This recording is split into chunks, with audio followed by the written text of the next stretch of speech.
Hello les amis, bienvenue à votre émission Inspiration. Une fois de plus, aujourd'hui nous avons l'honneur, la chance, comme d'habitude vous allez me dire, eh oui, aujourd'hui nous avons l'honneur de recevoir une personnalité qui est extrêmement importante, pas seulement pour le devenir de l'Afrique, mais pour le devenir du monde. Nous avons à nos côtés aujourd'hui quelqu'un qu'on pourrait considérer comme un guide, qui est un guide pour l'Afrique de demain et qui est un guide aussi pour tous ceux qui aimeraient être dans ses pas. Nous avons à nos côtés aujourd'hui le professeur Bouemba Bon. Il a reçu il y a quelque temps le prix de l'engagement littéraire qui a été remis par la scène littéraire au Salon du Livre à Genève. Je vais laisser le professeur vous dire un petit bonjour. Bonjour. Bonjour à tous ceux qui nous suivent. Bonjour aux auditeurs d'Afrique et du monde. Voilà. Comment vous allez, professeur? Parce que vous avez quand même, on sait qu'il y a quelque temps, vous avez quelques soucis de santé. Alors, comme on fait chez nous en Afrique, je vais vous demander comment ça va. Bon, je suis sorti du centre de rééducation il y a 2 ou 3 semaines. Bon, pour le moment, je suis en kiné à l'extérieur. Bon, je vais revoir mon chirurgien la semaine prochaine. Bon, et je verrai l'état dans lequel je me trouve. Mais pour le moment, je suis encore en plein, puisque je boitille un peu. Parce que voilà. Mais j'en profite pour vous remercier une fois de plus d'avoir accepté notre invitation, malgré le fait que vous soyez convalescent. Oui, c'est vous qui me donnez, plutôt c'est moi qui vous remercie de me donner l'occasion de m'adresser à nos compatriotes. Voilà, donc ça va. Je n'ai pas beaucoup, j'ai pas de grand effort à faire. Bon, ça va. Justement, c'est le moment effectivement de s'agresser à nos compatriotes, comme vous dites. Nous allons leur parler de plusieurs sujets. Nous allons parler d'histoire, nous allons parler de l'actualité et nous allons parler aussi de votre avis sur ce que c'est que le franc CFA, ce que vous pensez du franc CFA. Alors, en parlant d'histoire, professeur, vous êtes un résistant et j'aimerais évoquer avec vous le cas des camps de concentration qu'il y a eu dans la région littorale et dans la région de l'Ouest Cameroun, où on parquait ceux qu'on appelait les indigènes. Et c'est un sujet qu'on n'évoque pas souvent. On parle souvent de camps de concentration, mais on ne parle pas de ces camps de concentration qui pourtant existaient. Disons que moi, c'est une époque où j'étais très jeune, parce que j'ai quitté le Cameroun très jeune. Et justement, à cause de ce qui se passait, bien, il n'y a pas longtemps, quand les problèmes ont commencé à se poser ici en France, je m'étais adressé à nos compatriotes, ici à Paris.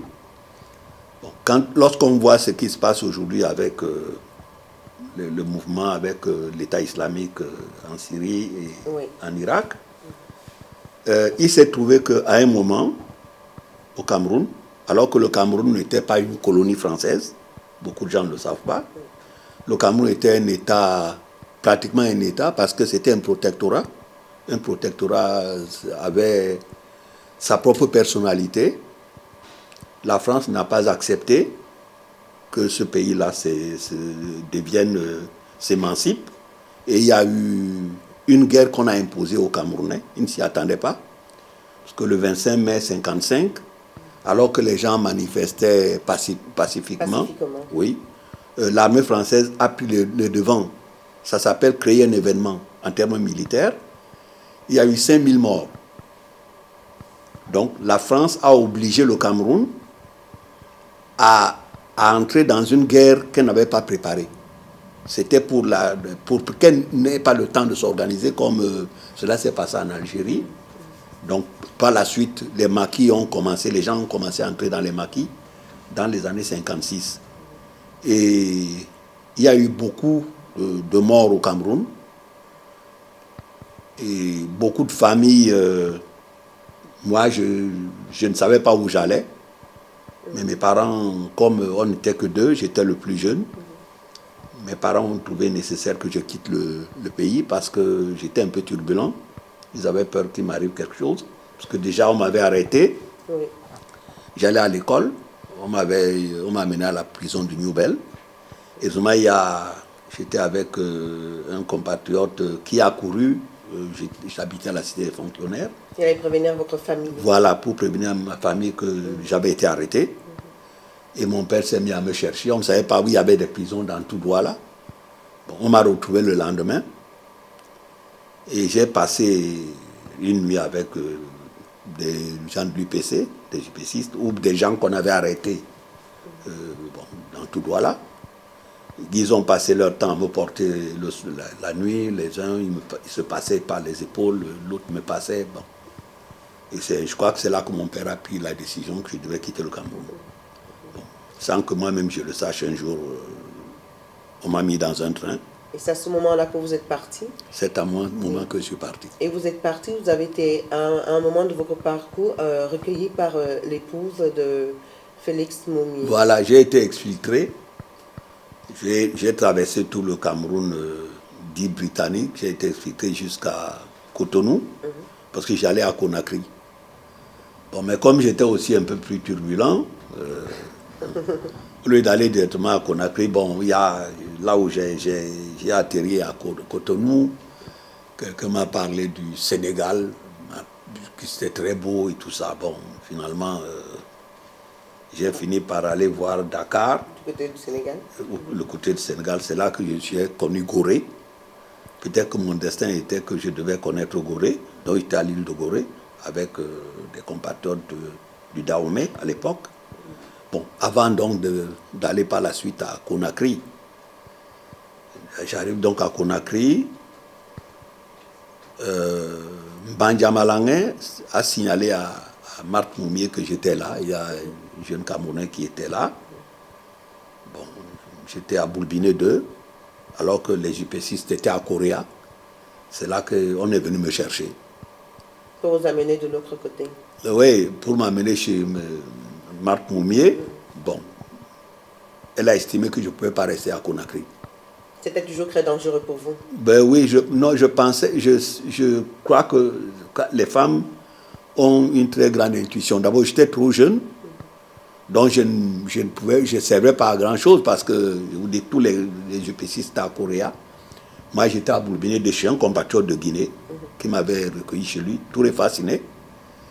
Et Marthe Moumié, je crois qu'elle avait pressenti qu'après ce coup Touré, les Camerounais risquaient d'avoir beaucoup de problèmes. D'ailleurs, beaucoup ont fait de la prison. Il y en a qui ont été à la prison de... Bon, ça va me revenir tout à l'heure. Bon, elle a décidé que je devais quitter le pays. Bon. Peut-être qu'on m'envoyait pour aller dans les pays de l'Est. Je crois qu'à Paris, il y avait un bureau qui était... Je crois que c'est Tchaptiet qui devait l'animer. Mais Tchaptiet lui-même, je crois qu'il était déjà en Suisse, là où le président Moumi avait été assassiné. Donc vous voulez dire que la résistance était organisée même hors du Cameroun? Ah oui, bien évidemment. Parce que Moumi sillonnait un peu les pays de l'Est, et tout ça. Et il y avait beaucoup déjà de Camerounais qui étaient à l'extérieur. Il faut comprendre que lorsque l'UPC a demandé, le Cameroun a demandé la réunification du pays, puisque après la chute de l'Allemagne, c'est l'Allemagne qui était le premier pays qui était au Cameroun. Bon, on a divisé le Cameroun en deux parties. On a donné une partie aux Britanniques pour dédommagement et une à la France. Bien. Donc, le Cameroun, quand l'UPC demandait l'indépendance du Cameroun, c'est d'abord la réunification et l'indépendance. Donc, des deux côtés. Les deux côtés, les deux Cameroun. Les deux Cameroun. Bon. Il fallait que l'UPC prouve qu'elle était capable de diriger le Cameroun. Donc, pour cela, on lui demandait de dire comment elle allait le diriger. Est-ce qu'elle avait des cadres qui devaient diriger le Cameroun? Et à l'époque, il y avait beaucoup de Camerounais qui étaient en formation à l'extérieur. Et c'était surtout des cadres de l'UPC? Oui, c'était tous les cadres de l'UPC qui étaient en formation à l'extérieur. Il y en avait en Tchécoslovaquie, en Pologne, je crois même en Chine. Donc c'était ce que l'UPC présentait à la commission de tutelle comme des gens qu'elle était en train de former. Et donc on s'est rendu compte qu'effectivement l'UPC avait déjà été en train de former plus de cadres que la France n'en avait à l'intérieur. Donc en fait, cette organisation oui. qui se mûrissait au oui. sein de la rébellion au Cameroun était en train de se former non seulement des cadres, mais c'était surtout en train de bien organiser une prochaine gouvernance. Oui, mais le pays, oui. Oui, parce qu'il fallait... Là, il se préparait à prendre les rênes du pays. Voilà. Puisque, en fait, pour l'UPC, il allait de soi que n'étant pas une colonie française, étant un protectorat, le protectorat n'est pas une colonie, il suffisait qu'à la commission de tutelle, l'UPC présente les cadres qu'elle était en train de présenter et de préparer, qui devaient prendre la relève. Par rapport aux cadres d'ailleurs que la France, si cadres il y avait, parce qu'il y avait ce qu'on appelait les doigts noirs, c'était des cadres coloniaux qu'on avait préparés, mais vraiment d'une formation très très sommaire. Donc, on peut dire que le colon à ce moment, ayant constaté qu'il y avait une élite, on va dire une élite vraiment locale qui était en train d'évoluer et qui aurait pu prendre les rênes du pays, a décidé d'anéantir d'une façon ou d'une autre cette élite afin de mettre en place maintenant des pions. Voilà. Donc quand la France a compris, avec la complicité des Nations Unies, vous savez, je vous ai apporté là, pour marquer un peu, ce qui s'est passé en Côte d'Ivoire récemment. La France s'est débarrassée de Laurent Gbagbo qui avait gagné les élections. La France en est débarrassée avec... Ça, c'est votre point de vue. Vous pensez vraiment que c'est la France qui s'est débarrassée de Laurent Gbagbo ? Tout à fait. Quand je vous apporte un numéro de Marianne où on me dit aveu présidentiel, où Sarkozy dit lui-même, quand je vois le soin que j'ai mis à intervenir en Côte d'Ivoire, on a sorti Laurent Gbagbo, on a installé Alassane Ouattara sans polémique, sans lien. Alors le gars dit, je suis resté quelques instants interloqué quand j'ai découvert cette confidence faite aux journalistes Nathalie Chouk et Frédéric Gezel dans leur livre « Ça reste entre nous ». Voilà. Donc, c'est la même chose, c'est-à-dire que pour la France, le Cameroun était une colonie. Il était hors de question qu'elle sorte de sa zone d'influence, et je dis avec la complicité des Américains et des États-Unis, et même de l'ONU. D'accord. Pour en revenir à l'exemple dont vous avez parlé, mais aujourd'hui, la Côte d'Ivoire n'est plus une colonie, officiellement au moins. Oui. Elle n'est plus une colonie. Mais comment ça se fait que les gens puissent continuer à penser que ce pays n'est pas gouverné par ses propres dirigeants, mais qu'il est gouverné par des personnes qui viennent de l'Occident? Comment ça se fait? Parce que c'est probablement une réalité dans nos pays africains. Il n'y a pas que la Côte d'Ivoire, il y a certainement d'autres pays. Comment expliquez-vous le fait qu'aujourd'hui, après toutes ces années, 50 ans après les indépendances, si indépendance il y a eu, comment expliquez-vous aujourd'hui qu'à la tête de nos États, on continue à avoir ces pions qui ont été placés par d'autres États? Comment expliquer le fait que le peuple ne se réveille pas? Vous savez, l'Afrique a une histoire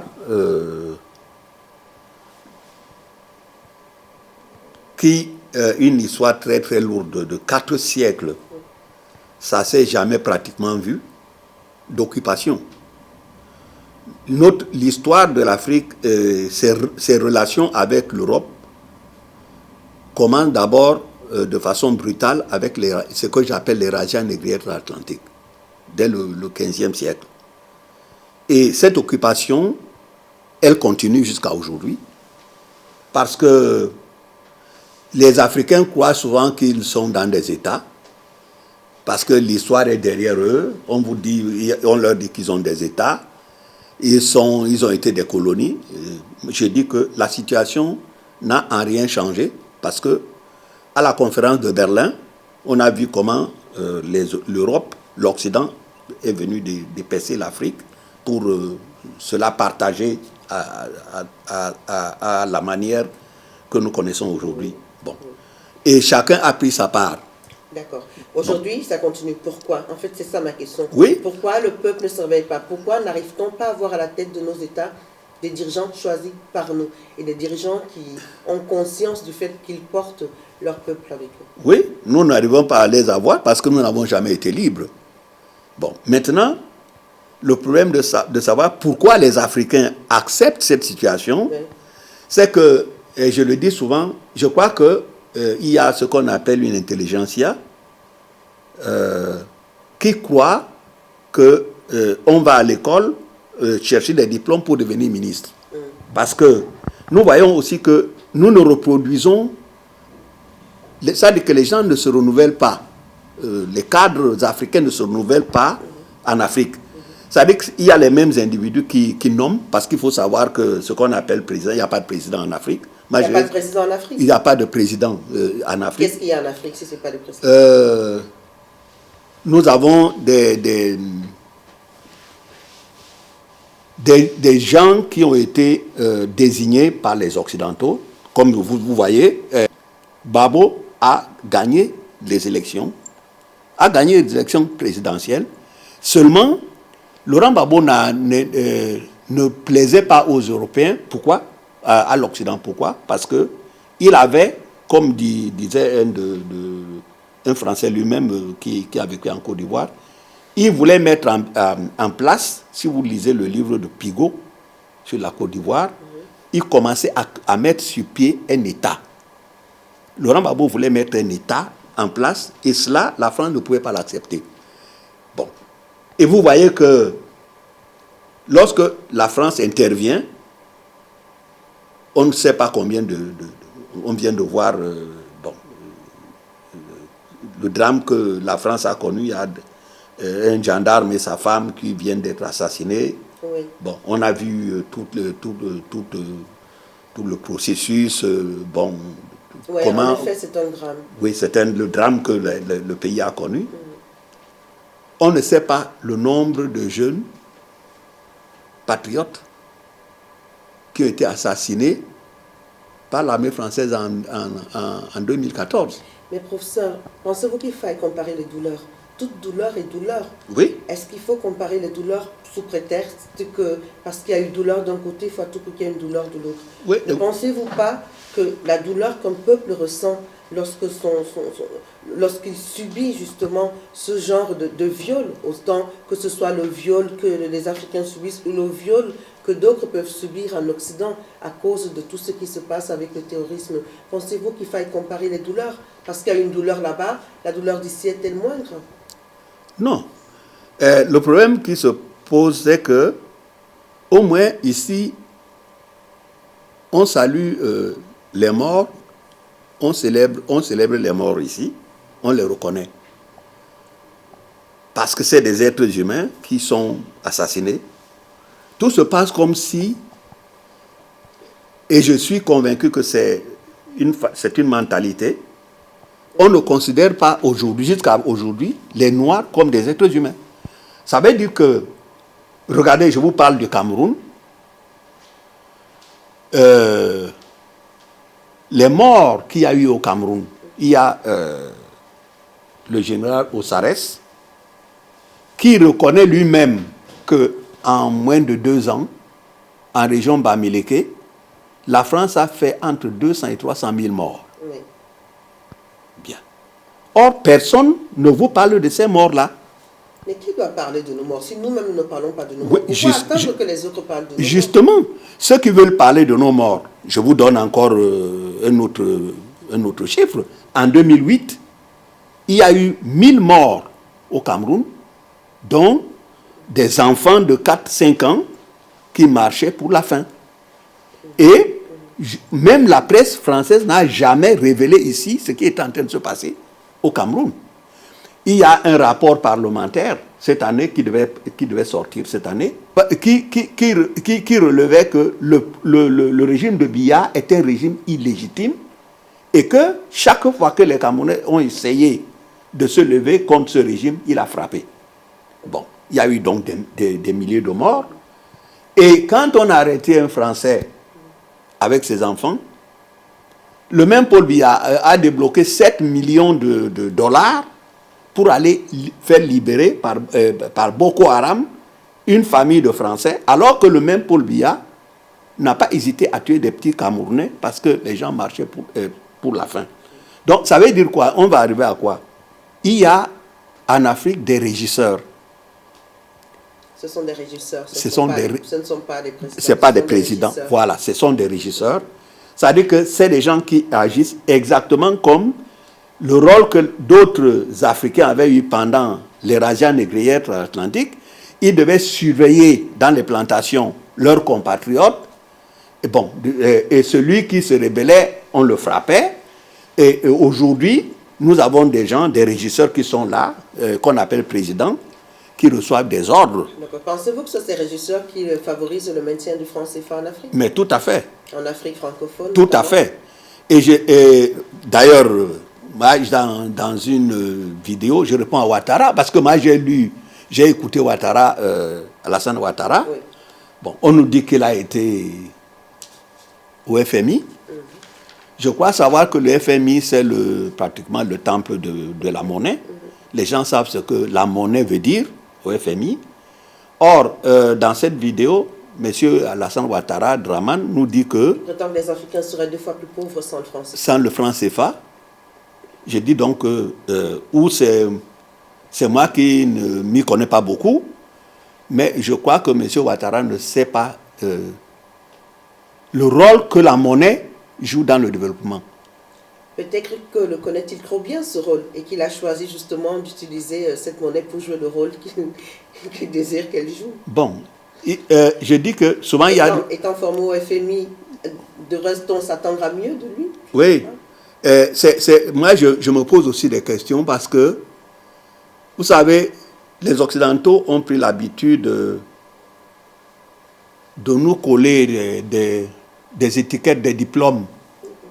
Parce que chaque fois qu'on présente un dictateur africain, on vous dit, il a fait lui le grand, il est sorti de tel ou tel. Bon, on voit avec Paul Biya, quand la bibliographie commence, vous mettez une journée à l'écrire. Alors que lorsque vous penchez un peu plus sur ces gens-là, ils ont fait l'école de l'Informe ici, qui était une école tout simplement de la France d'outre-mer.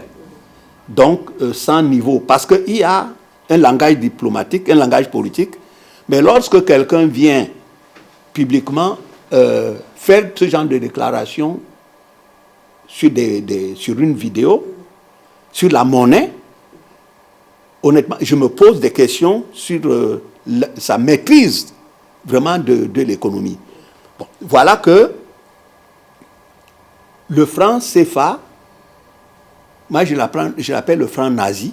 Le franc nazi? Le franc nazi, carrément, parce que la France a imposé à l'Afrique, à ces 14 colonies qui continuent à fonctionner, une monnaie que Hitler avait imposée aux Français pendant l'occupation. Bon. Avant, ça s'appelle franc CFA, ça veut dire, c'était colonie, colonie française d'Afrique. Bon. Aujourd'hui, on l'appelle communauté franco-africaine. Bon. On ne sait pas comment des États peuvent être dans une communauté franco-africaine. Donc, ça veut dire que la France ne colonise jamais.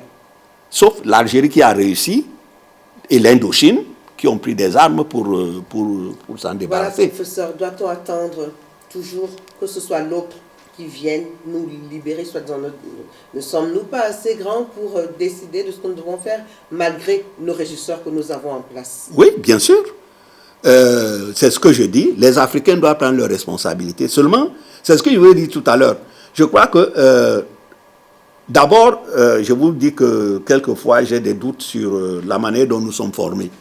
Parce que quand on lit les doctorats en sciences sociales, politiques et en sciences sociales et politiques des Africains, quelquefois, vraiment, on se pose des questions. Quand vous lisez cette thèse-là, vous vous demandez qu'est-ce que c'est que le niveau des gens qu'on nous envoie comme fonctionnaires en Afrique.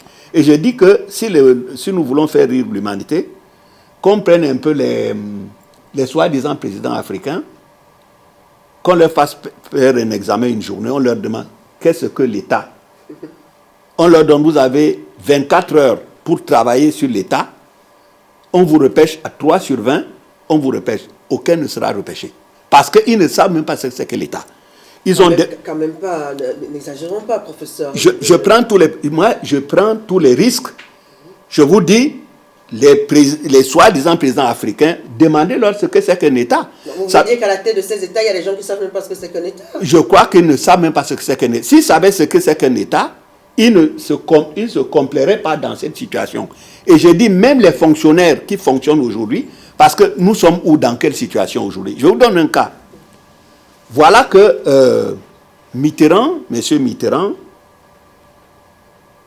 au Cameroun, il veut créer ses propres réseaux. Dans les années 84, il met Paul Biya. Donc Paul Biya n'a jamais été élu par les Camerounais, par exemple, puisque c'est Ahidjo qui l'a nommé. Ahidjo est parti. Et lorsqu'il y a eu des problèmes entre Ahidjo et lui, Mitterrand, qui voulait créer ses propres réseaux, Mitterrand est venu, a imposé Paul Biya. Paul Biya est là depuis 33 ans. Oui. Vous avez aujourd'hui des gens, soi-disant, des cadres très éclairés au Cameroun, qui demandent à Paul Biya d'anticiper, de revoir la Constitution et d'anticiper, de se représenter aux élections. Voilà que l'homme est là depuis 33 ans. Le Cameroun est pratiquement... le pays est détruit. C'est des ruines. Et le peuple dort. Oui. Et évidemment, le peuple, chaque fois qu'il sort dans la rue, on lui tire dessus. Oui. Bon. Et lorsqu'on lui tire dessus, les pays démocratiques qui nous donnent des leçons à Bachar el-Assad, parce que M. Hollande trouve que Bachar el-Assad, il faut le faire sauter, c'est un dictateur et tue son propre peuple. Mais lui, il fréquente Paul Biya, et Paul Biya vient très souvent à l'Élysée. Ça veut donc dire que ces gens-là estiment qu'il y a des hommes, il y a des sous-hommes et des non-hommes. Ça veut dire que les Noirs, comme ils sont noirs, on ne les voit pas. Tout ce qui peut se passer en Afrique, on étouffe, tout simplement, on veut les matières premières. Donc, les Africains, une fois que nous sommes sortis de l'école, et je vais vous dire pourquoi je pense qu'aujourd'hui, les gens demandent à Paul Biya de se représenter. Oui. Bien. Oui, parce qu'il y a des motions de soutien. Voilà. Et vous allez voir comment ces motions de soutien fonctionnent. C'est-à-dire que lorsque moi, un de ces cadres du RDPC, aujourd'hui soutient Biya, cette semaine, le lendemain, son voisin fait encore mieux. Pourquoi? Tout simplement parce que tous ces individus sont convaincus que Paul Biya, à son âge, Paul Biya a plus de 80 ans, il y a des enfants qui sont nés au Cameroun, ils ne connaissent que Paul Biya. Oui. Bon. Et ils sont là, ils n'ont jamais vu d'autres personnalités. Et on continue à leur dire il faut encore qu'ils continuent. Bon. Et pourquoi ces gens-là veulent que Paul Biya se représente? Et pourquoi chacun veut que Paul Biya sache que lui, il a demandé à ce que Paul Biya se représente? Pourquoi? Oui, tout simplement parce que vous verrez que ce ne sont pas les ministres qui donnent plus de la voix, c'est les cadres du RDPC. Parce que chacun se dit, si Paul Biya reprend le gouvernement, et reste encore peut-être pour 10 ans, entre-temps, il faudra bien qu'il disparaisse physiquement. Mais aussi, s'il reprend un nouveau mandat, il va revoir son gouvernement. Oui. Donc, il se souviendra de ceux qui lui ont demandé de se représenter. Voilà, donc, et là, les ministres changent. Souvenez-vous, je ne sais pas si vous avez suivi, il y a une sorte de comédie qu'il y a eu au Cameroun à la mort de la mère de la femme de Paul Biya, où les ministres allaient pleurer pour montrer que vraiment ils allaient pleurer devant la femme de Biya pour montrer que c'est eux qui ont le plus de douleur, oui, qu'elle ait perdu sa mère. Ça veut seulement dire... Vous pensez que toutes ces mises en scène sont juste faites pour adoucir le cœur du... Voilà, et que bon, Chantal Biya allait dire à son mari... Donc pour vous, c'est un système qui va perdurer encore jusqu'à... et après. Alors moi, je dis que... Voilà, il faut que les Africains comprennent que un peuple ne peut pas accepter éternellement de vivre en esclavage. Bien. Mais lorsqu'on veut vivre, quand on veut vivre en tant qu'homme libre, on paye le prix. Ce qui est désolant, c'est qu'un pays comme le Cameroun, qui avait donné énormément d'espoir aux Africains, parce que le Cameroun, quand je suis arrivé en France, je me souviens, dans toutes les académies de France, on fêtait le 25 mai 55, oui, qui a été donc le plus grand, le massacre a commencé au Cameroun, oui. Bon, et qui a poussé les gens à prendre les maquis. Or, aujourd'hui, les Africains nous demandent, mais qu'est-ce qui s'est passé au Cameroun? Comment est-ce que c'est le Cameroun qui a le plus grand régisseur, qui est là depuis 33 ans, quelqu'un presque un analphabète, qui est là, et qui, eux, ils nous disent, mais qu'est-ce qui s'est passé? Comment vous pouvez, le Cameroun peut supporter d'avoir un gars comme Paul Biya pendant 3 ans? Tout simplement, je vous dis, parce que les Africains croient que lorsqu'ils vont à l'école, c'est pour devenir ministre. Oui, bien. N'oubliez pas qu'aujourd'hui, nous avons eu des maoïstes, des grands révolutionnaires ici à Paris. C'est eux qui aujourd'hui défendent le régime de Paul Biya. Donc. Mais c'est quelque chose qu'on retrouve dans la plupart des États africains. Aujourd'hui, il n'y a pas seulement le Cameroun qui est victime bien sûr, de ces griots-là. Bien sûr. Ça veut tout simplement dire, le problème, la spécificité du Cameroun, c'est que beaucoup de gens ont espéré que le relais de l'UPC, au moins, il y a une mémoire qui doit être respectée. Et le Cameroun a perdu tellement d'hommes qu'il y a des moments où, moi qui ai quitté ma mère très très jeune, je me demande si ça valait la peine que je parte. Parce que surtout les conséquences que cela a eu. Quand ma mère avait eu 2 enfants, j'étais le plus jeune, je suis parti. Mais ça a bouleversé sa vie d'une manière. Je me demande, est-ce que ça valait la peine qu'on me fasse quitter ma mère? Alors, donc, Biya est là aujourd'hui. Personne ne se serait attendu à ce que quelqu'un comme Biya, qui a commencé sa politique dans le lit, ce que moi j'appelle la carlingue, c'est-à-dire l'organisation, le bloc démocratique camerounais, qui s'est battu contre l'indépendance du Cameroun, qui avait été mis par lui pour le jour-là, un pied noir d'Algérie.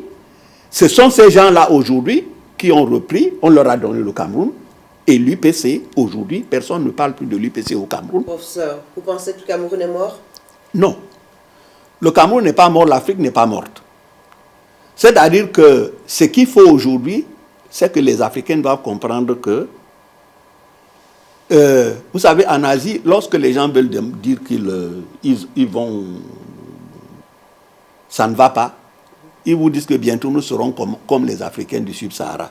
Ça veut dire que c'est aujourd'hui l'Afrique noire... Et la référence de l'échec. La référence vraiment de la misère. De la misère. Bon. Or, c'est le plus grand dépôt des matières premières aussi dans le monde, comme par hasard. Et c'est sans aucun doute à cause de ces richesses qu'aujourd'hui, cette population meurt de faim. Bon. Donc, les Africains doivent comprendre qu'il est temps qu'une génération d'Africains se lève et qu'elle dise « ça suffit ». Parce que si les Africains ne se lèvent pas eux-mêmes pour libérer leur pays, en pensant que chacun vient, il vous dit, j'entends des gens qui disent qu'ils sont des opposants, des biaïstes de la première heure, oui, alors que je les ai vus ici dans les années 90, combattre Biya étant à Paris. Bon, je me dis que c'est moi qui ai mal entendu, ou bien le monde marche sur la tête. Bon. Mais le problème qui s'oppose avec une communauté, regardez aujourd'hui les Africains, on leur propose le football. Bon. Maintenant, on les enivre de sport, de machins, de distractions et tout, accompagnés d'un peu de bière. Et commencent petit à petit à perdre la dignité de savoir que on ne peut pas avoir un pays, ceux qui nous disent qu'ils sont des démocrates à l'extérieur, oui, qui pendant la COP 21, on a déclaré ici que Biya était le plus vieux président, pratiquement le doyen des présidents qui était venu à la COP 21. Donc, est-ce que vraiment les Camerounais peuvent accepter cela? De voir ce type-là qui ne maîtrise rien, Biya ne sait rien, qui est là, il dilapide les fonds. Quand il descend en Suisse, il vit dans un hôtel où ça, je ne sais pas combien on paye par jour. Que préconisez-vous donc pour les Camerounais, pour le Cameroun aujourd'hui? Maintenant que le président ou le régisseur, comme vous les appelez, il est en place, que préconisez-vous? Qu'est-ce qu'il faut faire? Pour moi, oui, d'abord, il y a des séries de jeunes, de jeunesse qui passent. C'est-à-dire que chaque génération doit régler un certain nombre de problèmes. Bien. Je vous ai dit que le Cameroun est l'un des rares pays où un enfant de 30 ans est là depuis, il voit le même président. Ça veut dire quoi? Ça veut dire que c'est comme si personne n'était capable aujourd'hui de diriger le Cameroun. C'est comme si Biya disparaissait aujourd'hui, mais le Cameroun s'effondrerait. Puisque c'est le seul président, on dit encore rester au pouvoir, continuer. Donc, j'ai dit aux Camerounais que un peuple doit son respect par la manière dont lui-même se fait respecter. Et on ne peut pas être aujourd'hui, on est là, les lions indomptables, s'occuper du football, alors que le pays va dans tous les sens. On sait que le fils de Biya et ses enfants, chacun vient, il prend des milliards, des centaines de milliards. On dit qu'il y a comment ils appellent ça, le tribunal, c'est Biya qui est le juge, c'est lui qui décide de qui a détourné les fonds. Ses enfants détournent des fonds, on ne les poursuit pas. Opération épervier, là ça devient opération hirondelle, lorsqu'il s'agit de ses enfants. Un peuple ne peut pas être respecté s'il n'impose pas le respect. Et je dis que les Africains du Cameroun, au moins par respect pour des millions de leurs parents qui sont morts, de ceux qui ont donné leur vie pour que ce pays-là ait la dignité, ils ne peuvent pas accepter la situation dans laquelle ils vivent aujourd'hui. C'est un appel à l'indignation que vous faites. Totalement. Je dis que les Camerounais ne peuvent pas, c'est vrai, chaque fois qu'ils sortent dans la rue, on leur tire dessus. Mais il faudra que nous arrivions à un moment où nous allons dire que maintenant, ça suffit. Et je vous dis que ce qui est le plus désolant, et qui est même très traumatisant pour nos compatriotes qui sont restés, ils entendent parler des gens à l'extérieur. Écoutez, je me souviens de quand Ndo est rentré au Cameroun, c'est moi qui m'avait demandé de faire en sorte que il puisse quitter la Suisse. Il fallait mettre sur pied un programme puisqu'il n'avait même pas le droit de mettre pied en France, même pour prendre l'avion. Donc il a dû passer par la Suisse. Les gens disaient au Cameroun, le jour où Ndo reviendra ici, bon, toute cette misère-là, nous commencerons à en sortir. Ndo est parti, il est décédé au Cameroun, et il n'y a pas de médecine légale au Cameroun. On ne sait pas dans quelles conditions il est décédé. Bon, les gens partent les uns après les autres, de telle manière que les Camerounais, on veut qu'ils perdent la mémoire. Aujourd'hui, vous n'entendez plus parler de l'UPC au Cameroun. Et aujourd'hui... Pensez-vous que ce parti-là, l'UPC, reflète encore l'esprit de l'UPC? D'ailleurs, aujourd'hui au Cameroun, il y a combien d'UPC? Il n'y en a pas qu'une seule, mais il n'y a pas qu'un seul parti UPC au Cameroun aujourd'hui. Voilà. Oui. C'est ce que je dis à nos compatriotes africains. Un peuple doit résoudre lui-même ses problèmes. Je crois que le problème des Africains, c'est cette espèce de complexe qu'on nous a inculqué, qui consiste à penser que l'Afrique n'a jamais existé avant l'arrivée des Occidentaux. C'est le même système qu'on voit aujourd'hui avec Daesh, l'État islamique. On détruit tout ce qui est en place. J'ai pu envoyer un certain nombre de documents par Internet, sur Internet, il y a quelque temps, où je donnais 100 villes africaines qui ont été détruites par les Occidentaux. Parce que c'est le même système. Bon, les gens ne savent pas qu'en Afrique, il y avait des royaumes. Quand les Hollandais sont arrivés à Benin City c'est le Lagos, ils disaient eux-mêmes que Benin City était plus beau que Amsterdam, qui brillait comme un sou. Ça, la colonisation n'était pas encore passée par là. Alors, nous sommes toujours persuadés que tant que la pensée libératrice ne vient pas des Occidentaux, elle n'est pas libératrice. Je relève que, autant des fondateurs de l'UPC, les Oumiobe, les Ernest Ouandié, Félix Moumié, ce n'est pas des gens qui avaient fait les grandes universités, ils n'étaient pas des grands informaticiens. Mais ce sont des gens qui avaient l'amour de leur patrie. Voilà. Et qui avaient une pensée politique claire, qui savaient où ils devaient aller. Bon. Et je relève qu'un homme comme Mao Tse-tung, on n'a pas fait attention au symbole. La Chine a fêté, il n'y a pas longtemps, elle a fêté son pays. Le président chinois était habillé en veste Mao. C'est-à-dire qu'il rendait d'une certaine manière hommage à Mao Tse-tung. Et c'est Mao Tse-tung qui est le père de la Chine. Aujourd'hui, on n'en parle plus.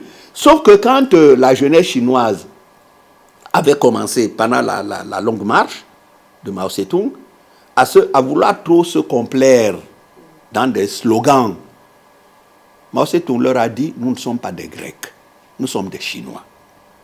Il est important de prendre conscience de ce que nous sommes pour pouvoir nous projeter dans la vie. Voilà. En fait, ce que vous voulez nous dire, c'est qu'il est important pour chaque Africain, aujourd'hui, quelle que soit la situation qu'il y a dans ces pays, de prendre conscience de ce que nous sommes, de nos racines, de nos valeurs culturelles, de nos valeurs constructives, bref, que dans ce paradigme, dans ce nouveau paradigme qu'on essaye de mettre sur pied, que les penseurs qu'on essaie de mettre sur pied, il est important que les Africains prennent appui sur les jalons de leur culture, de leur vie, en tant qu'Africains, pour pouvoir se projeter dans l'avenir. Est-ce que c'est ce que vous voulez nous dire? Mais tout à fait. Et je dis, d'ailleurs, tant que les Africains ne se prendront pas en charge culturellement et sur leur passé, ils n'auront aucun esprit inventif ou d'invention.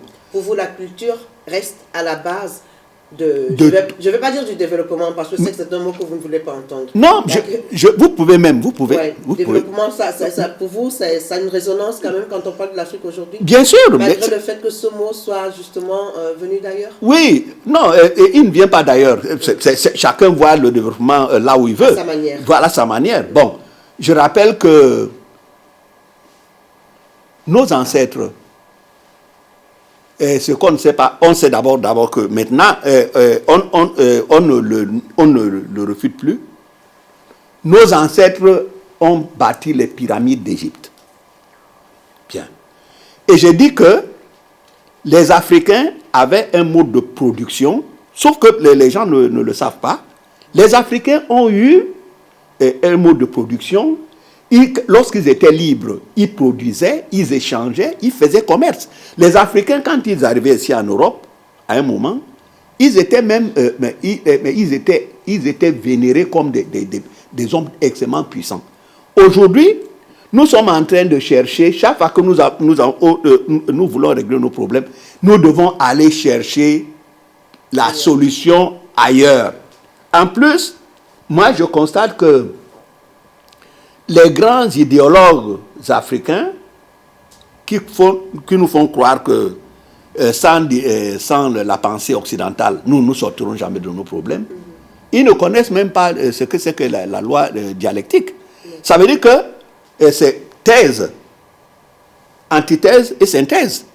Et une fois qu'ils ont affirmé quelque chose, parce que c'est Marx a dit, je les appelle les Marx a dit, ah oui, on ne peut pas en ajouter. Pourquoi? Parce que pour eux, les Africains n'ont jamais rien produit. Or, il y avait des empires florissants en Afrique. Oui. Le Congo Il y a le livre d'un certain Pigafetta, le Congo et ses alentours, on n'a qu'à le lire. Des gens qui sont arrivés, des Portugais sont arrivés au Congo au XVe siècle, qui vous décrivent le Congo comme un pays florissant. Allez voir ce pays-là aujourd'hui. Bon, c'est le désordre partout et la désolation. Alors, une jeunesse doit prendre conscience d'elle-même, rentrer dans elle-même, rechercher toutes les ressources par elle-même. Et d'ailleurs, cette façon que nous avons de tout le temps tendre la main, croire que nous attendons que l'autre vienne résoudre nos problèmes, nous anesthésie notre capacité de recherche. Un peuple doit s'interroger. Chaque fois qu'il a un problème, c'est à lui de le résoudre. Il ne peut pas dire, voilà, non, mon maître blanc va venir. D'ailleurs, parce qu'il ne viendra jamais le résoudre, parce que lorsqu'il vient, il considère que vous êtes des esclaves. Oui. Et donc, les Africains doivent comprendre que c'est eux qui sont la solution à leurs problèmes. Personne d'autre ne résoudra ce problème. D'un. Et de deux, pour que l'Afrique arrive à résoudre ses problèmes, il faut qu'elle sache que l'union fait la force. Regardez comment l'Europe fonctionne.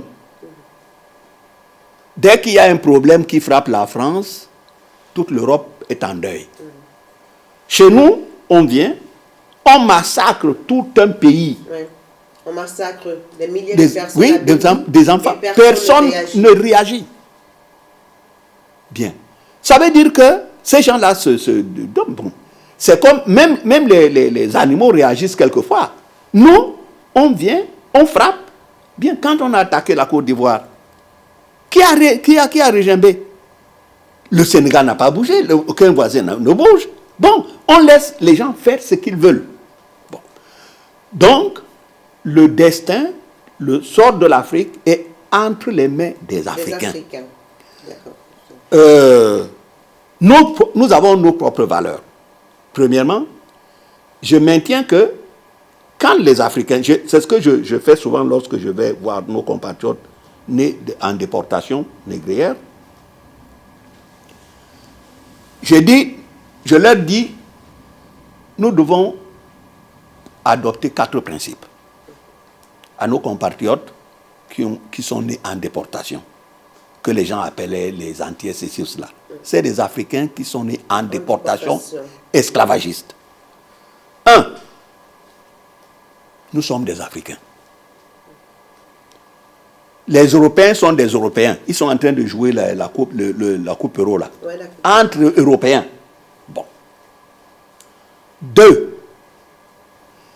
Il ne faut plus donner des noms arabes ou européens à nos enfants.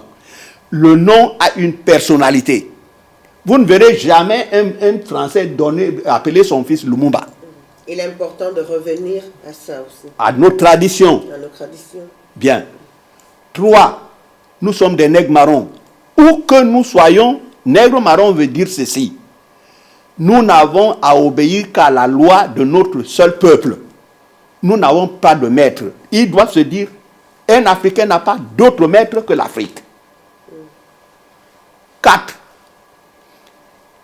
Un pays a un système. Un peuple a un système. Notre peuple a toujours eu comme système la matrilinéarité. Chez nous, c'est la mère. Avant l'arrivée des Occidentaux, nous portions le nom de nos mères. On ne portait pas le nom des Occidentaux. Parce que comme c'est un système patriarcal, ils viennent, ils nous l'imposent. Nous ne savons pas ce qui a comme avantage ou désavantage dans le système que ces gens nous amènent chez nous. Nous l'embrassons parce que nous partons du principe qu'ils sont plus évolués que nous. Or, ces gens-là ne font que nous retarder dans notre évolution intellectuelle. Donc, on revient à la mer. La mer, c'est la terre.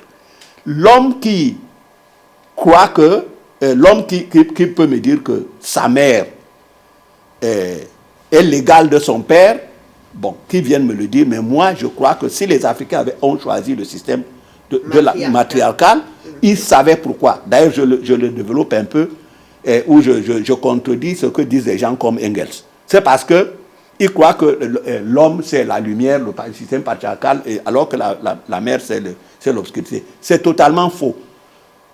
Nous savons que même dans l'Égypte des pharaons, Isis, c'était d'ailleurs qu'on chante la déesse noire dans le monde entier. Oui. Voilà. Donc, nous devons redevenir nous-mêmes et faire une Afrique.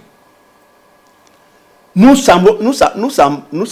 semblons oublier qu'avant l'arrivée des Arabes et des Européens, il y avait des empires en Afrique, le Mwanamo Tapa, l'empire du Ndongo. Aujourd'hui, on n'en connaît pas les frontières, l'empire du Songhai, ainsi de suite. Donc, pour que nous redevenions nous-mêmes, nous devons d'abord rentrer dans nous-mêmes, aller chercher qui nous étions. Nous ne pouvons jamais nous développer avec la pensée des autres, ni la philosophie des autres. Donc, c'est toujours être là à mendier la pensée des autres. Qu'est-ce que vous attendez? Et puis, nous, on fait. On prend un droit. Je vous ai dit que si l'humanité veut rigoler, on n'a qu'à demander aux soi-disant chefs d'État africains, dits francophones, c'est quoi l'État? On leur donne 24 heures pour résoudre ce problème-là. On leur dit, vous avez 3, on vous repêche, 3 sur 20. Vous allez rigoler. Donc, ça veut dire que ces gars ne savent même pas ce que c'est qu'un État. Les constitutions africaines ont été élaborées ici par des juristes français. Ces gars ne comprennent rien à cette constitution. Rien du tout. On ne peut pas me dire qu'un ancien tirailleur, on lui donne une constitution et rédigée par un agrégé de droit français, il vient, il comprend ce que cet agrégé-là veut dire. Même ces constitutions ont été imposées. Imposées, évidemment. D'ailleurs, c'est les mêmes. On a juste changé le nom. C'est comme les accords de coopération. Oui. Parce que la France, avant de proclamer cette fausse indépendance, elle leur a fait signer des accords de coopération. Et ces accords de coopération, c'est les mêmes. On change juste de nom. Le seul qui a refusé, c'est Sékou Touré en Guinée. Bon. Donc, nous n'avons aucune dignité aujourd'hui chez nous, mais Lissouba est tombé pourquoi? Lissouba, quand il a commencé à vouloir avoir un droit de regard sur le pétrole du Congo, bon, la guerre, les tribus, parce que c'est ça aussi, ils viennent, ils commencent leur guerre, ils commencent à tuer. On dit non, mais c'est des guerres tribales. Dès que Sassou Nguesso, qui était l'homme qu'il voulait, puisque lui, il permet de prendre du pétrole, dès que Sassou Nguesso est arrivé, les guerres tribales n'existent plus. Subitement. Subitement, comme par hasard. Professeur, si je dis que la lèpre de l'Afrique pour notre siècle, là, pour notre temps, c'est le franc CFA, pensez-vous que cela est juste que je le dise? Oui. Le franc CFA, ne partagez-vous pas l'avis de ce président qui a dit dernièrement que sans le franc CFA, les Africains seraient plus pauvres? Oui, notre président imposé. Bon, j'ai dit que je ne comprends pas comment un économiste peut penser qu'un pays peut se développer sans avoir sa monnaie. Alors, je vous ai dit tout à l'heure que le franc CFA, c'est le franc nazi. Nazi, vous avez dit? Oui. Bon. Voilà une monnaie qui est fabriquée à Chamalières, dans le Puy-de-Dôme, ici en France, et qui a ceci de particulier que lorsque vous avez une réserve d'argent qui est dans un autre pays, ça veut dire que c'est la France, c'est la Banque de France qui s'occupe de la monnaie africaine. Bon. En 1972, Eyadema, le dictateur Eyadema, on ne sait pas ce qu'il lui avait pris, il avait parlé de la parité entre le franc CFA et le franc français. Un instant de lucidité peut-être. Oui, peut-être qu'il avait mal dormi cette nuit-là. Pompidou était entré dans une colère terrible. Bon, en lui disant que, bon, oui, chacun a le droit de demander, mais maintenant, qu'on ne vienne pas demander aux francs français de protéger le franc CFA. Et jusqu'à dessein d'ajouter que quand il y a quelque chose qui existe, on ne le change pas. D'abord, aucune monnaie n'en protège une autre. Seulement, la France a trouvé là le moyen de vraiment piller l'Afrique de telle manière que l'Afrique ne pourra jamais se développer tant qu'elle sera dans ce système. Ça veut dire quoi? À la conférence de Berlin, les gens se sont divisés, partagé l'Afrique. Ils l'ont découpé, chaque pays, ceux qui n'avaient pas pu venir sur le continent, bon, ils se partageaient le pays. Et par la suite, à la conférence d'Addis Abeba, en 1963, quand on a voulu mettre sur pied une structure pour regrouper toute l'Afrique, c'est surtout les soi-disant francophones, d'ailleurs qui ne comprennent même pas le français correctement, qui viennent, qui introduisent dans les termes que les frontières héritées du colonialisme sont intangibles. En droit international, c'est le thème le plus fort. Parce que dans intangible, il y a même comme c'est-à-dire que la volonté de Dieu de ne jamais enlever, faire bouger ses frontières. Ça veut dire quoi? Ça veut dire que l'Afrique ne peut pas avoir des multinationales parce que les pays africains ne peuvent pas commercer entre eux. C'est-à-dire que pour qu'un pays africain fasse commerce avec un autre, il doit passer par la France. Par la France. Bon. Et on parle bien de l'Afrique subsaharienne, d'Afrique francophone. Voilà, de l'Afrique francophone. Donc, ça veut dire que c'est la France qui doit autoriser ces pays à commercer. Et chaque fois qu'elle l'autorise, elle garde elle a rendu service, elle garde des subsides. Bon. Il y a une autre phase avec le franc CFA.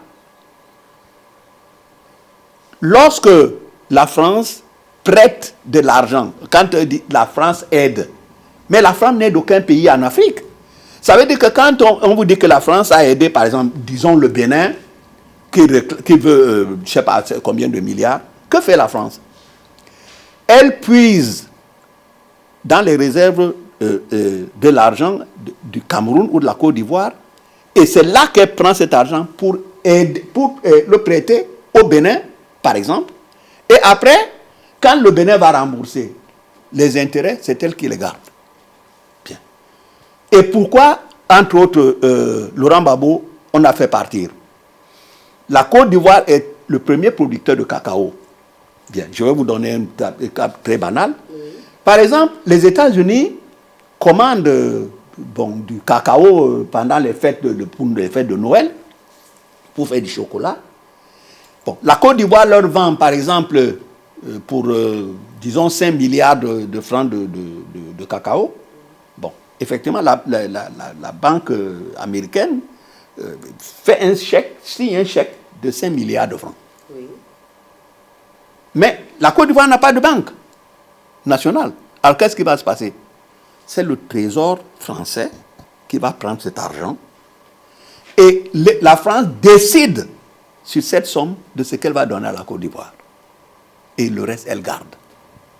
Donc, comment voulez-vous, dans ces conditions, sans parler de la... Pensez-vous, professeur, que ça se passe vraiment encore comme ça? Eh bien oui, ça se passe comme cela. C'est pour ça qu'on l'a renversé. Mais parlons pas de la dégradation des thèmes de l'échange.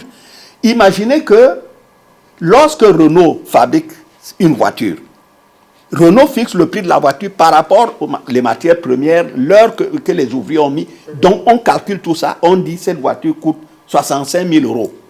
Bien, c'est 65 000 euros. Lorsque les Africains apportent leurs produits sur le marché, on a vu à un moment la Côte d'Ivoire dû geler les paysans ivoiriens de ne plus produire le cacao. Pourquoi? Parce que lorsque nous prenons nos matières premières pour les vendre aux Occidentaux, c'est eux qui nous imposent le prix. C'est ce qu'on appelle la dégradation des thèmes de l'échange. Ça veut dire qu'ils s'entendent entre eux. Lorsque vous arrivez chez le premier, vous venez, vous lui dites, bon, moi, je sais pas moi, mon cacao, je le vends à, disons, 1000 euros la tonne. Ah, il vous dit, non, moi, je ne peux pas le prendre à 1000. Moi, je le prends à 500 euros. Vous dites non. Bon, on dit, ok, allez-y. Vous arrivez chez le deuxième, maintenant, il vous dit 450 euros. Au fur et à mesure que vous avancez, il baisse le prix. Voilà comment ces gars font que jamais l'Afrique ne pourra se développer. Et alors, avec le franc CFA, qu'est-ce qui se passe? C'est que c'est une monnaie de monopoly, puisque personne ne connaît le franc CFA. C'est-à-dire, vous avez le franc CFA, personne, c'est pas une monnaie, personne ne la connaît. Ça veut dire que l'Afrique aujourd'hui n'a pas de monnaie. N'a pas de monnaie. Et je vous ai dit, comme je vous ai dit, l'or aussi. Vous devez, l'or, chacun doit avoir, un pays doit avoir sa banque et sa réserve d'or. Mais l'or africain, c'est la France qui le garde chez elle. C'est grave ce que vous dites, professeur. En êtes-vous certain? Mais je vous dis que l'or africain, c'est la France qui le garde ici. C'est la Banque de France qui garde l'or africain et qui le gère. Ça veut dire que c'est l'or qui lui appartient. Et si vous essayez de dire, si un régisseur essaie de dire, maintenant je ne suis plus d'accord avec le système, le lendemain vous apprenez qu'il y a un coup d'État. Il a amené à la CPI. Voilà, où il va à la CPI, comme vous dites si bien. Et vous verrez qu'à la CPI, jamais un président européen n'y va, occidental, surtout le système occidental. Peut-être parce que c'est les plus grands démocrates. Hein. Voilà, oui. Les plus grands démocrates, dont il ne peut pas aller à la CPI. Et vous ne verrez jamais les États-Unis décréter l'embargo contre un pays occidental, quoi qu'il ait pu faire dans le tiers-monde. Donc, il faut faire l'embargo sur la Russie. C'est la Russie qui ne respecte pas ceci ou cela. Mais la France, elle respecte tout pendant qu'elle est en train de détruire des gens.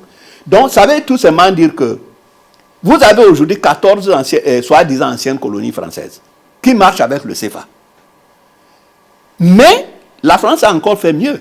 Ça veut dire qu'au temps colonial, il y avait deux CFA. Un Afrique occidentale, un Afrique équatoriale. Quand la France a compris maintenant qu'il faut encore mystifier les gens, mais on a fait des CFA pour chacun de ces plantations. Parce que moi, j'appelle ce qu'on vous appelle les États, c'est des plantations. Ça veut dire que le CFA du Cameroun, on ne le connaît même pas au Gabon. Ça veut dire que ça complique. Vous ne pouvez jamais commercer entre vous. L'Afrique ne peut pas commercer entre elles pour faire en sorte que... et puis, ça nous sépare. Parce que nous sommes les étrangers vis-à-vis de... Et celui qui vient tout le temps nous réunir, c'est quand, d'ailleurs, la preuve en est la communauté... La communauté française, hein? La francophonie. Oui. Regardez un peu comment fonctionne le Commonwealth. Le Commonwealth, chaque État a une voix. Le plus petit État d'ancienne colonie britannique a une voix. Dès que vous arrivez chez la coopération française, la francophonie, le président de la francophonie, c'est le président français. Et maintenant, c'est lui qui désigne le secrétaire général. Donc, il désigne donc un Africain qui est là pendant un moment. Et c'est lui, après, on le met de côté, on prend un autre homme. Donc, l'Afrique doit se doter de sa propre monnaie. Il va falloir maintenant, sûrement, à un moment ou à un autre de notre histoire, l'Afrique, les Africains vont devoir faire un choix. Subir ou avancer. Voilà. Professeur, j'aimerais ramener justement le sujet du choix, j'aimerais le ramener sur un point plus personnel. Vous, avec l'histoire de votre vie que l'on connaît, lorsque vous avez eu à faire des choix tout au long de votre existence, quand il a fallu aller à Conakry ou aller à Paris, quand il a fallu aller en Russie ou rester en France, quels ont été pour vous, sur quoi vous êtes-vous basé pour faire vos choix? Quel a été pour vous le jalon, la boussole qui a guidé votre choix? Je dis que le premier choix n'en était pas. Sortir de votre pays n'était pas un choix. Et les autres choix, sur quoi vous êtes basé pour les faire? D'abord, je savais que j'étais un Africain. C'est-à-dire que je savais que ma mère était restée. Et que chaque jour, elle se demandait si j'ai mangé. Bien. À partir de ce moment-là, j'étais un Africain.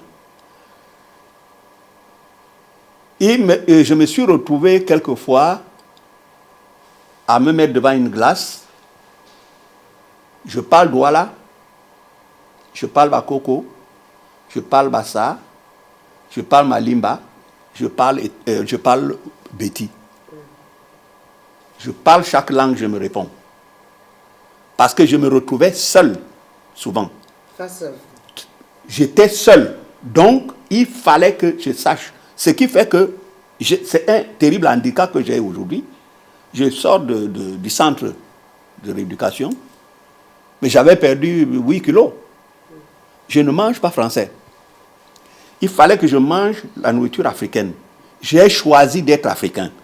Et vous avez choisi d'être africain. De rester africain. Et les études que j'ai faites, je ne suis pas un intellectuel. Je le confesse, je ne suis pas un intellectuel. Chaque fois que j'ai suivi une filière, je devais m'interroger pour savoir ce qui s'est passé pour que mon peuple soit là où il est aujourd'hui. Tous vos choix ont toujours été guidés par la conviction que je suis un Africain, l'Afrique doit se sortir de cette situation scandaleuse. C'est pour cela que je dis ceci, je n'ai jamais ni bénéficié d'une bourse, je n'en ai jamais demandé, j'ai toujours travaillé quand j'étais étudiant, parce que pour moi c'était des voleurs, depuis Aïdjo, c'était des Français qui l'avaient mis là. Je ne pouvais pas aller demander à un voleur, à un jury, à un homme comme Aïdjo de me donner une bourse d'études. Donc mes choix ont été toujours l'Afrique et nos compatriotes partis. Je disais à tout le monde ici que quand je suis arrivé à Rennes dans les années 70, je fréquentais nos compatriotes nés en déportation. Les gars me disent, tu fréquentes tout le temps les Antillais. Ils disent que ce n'est pas des Antillais, ce sont des Africains. On me dit, tu es qui pour le dire? Est-ce que tu n'aimes pas étudier? Je dis que je m'en fous. Ce n'est pas parce qu'on est étudiant qu'on doit tout savoir. Je dis que c'est des Africains. Et rien n'a pu m'enlever cela de la tête. Et si j'ai écrit mon premier ouvrage sur les razzias négrières, je crois que quelque part, j'ai été guidé. Parce que je vous ai dit que je ne sais pas pourquoi je suis allé au Sénégal. Vous avez été guidé par quoi? Peut-être par mon instinct, peut-être par ma mère, parce que ma mère a toujours veillé sur moi. Chaque fois que je me suis retrouvé en difficulté, ma mère était là. Donc, je suis retourné au Cameroun en 1990. Quand je partais, mon grand frère était au collège technique. Bon, je pars, il s'est marié, il a eu des enfants. Quand je suis arrivé là-bas, les gars pleuraient. Parce qu'on ne comprenait pas que je continue à parler ma langue. J'étais parti, j'étais un enfant. Mais il y a une tante, une cousine qui dit, c'est pas possible. Parce qu'elle vient se mettre devant moi. On dit, mais pas lui, il dit, mais comment je vais lui parler? La conscience de ce que vous êtes ne vous a pas quitté malgré le fait que vous soyez opposé. Ça, c'est mon... Vous avez fréquenté d'autres cultures. Au contraire, elle vous a plutôt conforté dans ce que totalement, vous êtes. Totalement. D'ailleurs, ma compagne, quand ses copines chez Renault lui disaient tout, Bouimbabon avec son gros accent africain. J'ai dit oui. Alors, quand j'entre dans les services administratifs ici, mais on regarde sur le papier. Je suis arrivé en France en 63. Et lorsque vous parlez? Mais il dit, mais c'est pas possible. Je dis que je suis un Africain. Moi, je n'ai pas changé de peau, je ne veux pas changer de peau.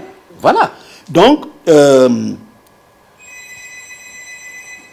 c'est l'Afrique, c'est ma vie, ce sera ma mort. C'est-à-dire que je vis pour mon peuple. Je mourrai peut-être pour mon peuple parce que j'accepte tout. J'ai accepté des privations.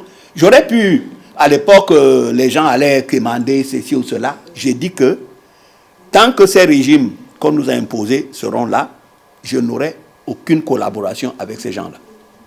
Merci, professeur. Ce sera probablement votre dernier mot. C'est moi qui vous remercie. Merci beaucoup d'avoir accepté cette invitation. Eh bien, chers amis, il n'y a rien à dire. Hein. Tout est dit. Alors, je vous dis au revoir. À bientôt.